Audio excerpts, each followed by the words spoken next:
Good afternoon, કેમ છો બધા? જય સોમનારાયણ, જય શ્રી કૃષ્ણ. આજે 21 તારીખ થઈ ગઈ, શનિવાર. માર્ચ મહિનો પણ હવે જલ્દી જવા માંડ્યો છે. કામ બધું ફિનિશ કરી દીધું છે. છોકરાઓ નીચે જતા રહ્યા છે, એમનું પણ વેકેશન ચાલુ થઈ ગયું છે. હમણાં તો સ્પ્રિંગ કેમ્પ ચાલે છે સ્કૂલમાં. એની સ્કૂલમાં અત્યારે સ્પ્રિંગ કેમ્પ ચાલે છે, એટલે એની સ્કૂલ તો ચાલુ જ છે. હસબન્ડ પણ જતા રહ્યા જોબ પર. હવે ઘરમાં એકલી છું હમણાં તો. બન્યા રહેજો આગળના બ્લોગમાં. આજે સવારનો નાસ્તો પતી ગયો છે.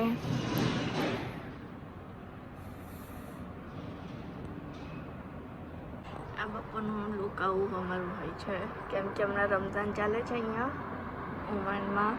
તો બપોરે એટલું બધું ટ્રાફિક નહીં હતું અને બધી શોપ 9 વાગે ખુલે. તો બપોરે 1 વાગ્યા સુધી ખુલ્લી હોય, પછી પાછી બંધ થઈ જાય, પછી ડાયરેક્ટ 4 વાગે ખુલે.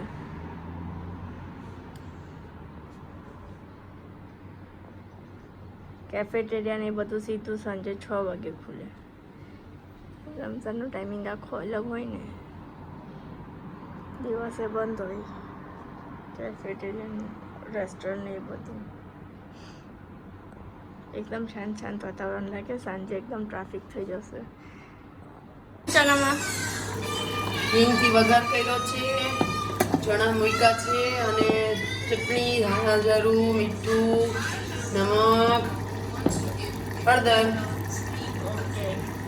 બેઠા છે હિંચકા પર અને અહીંયા ટીવી ચાલુ છે.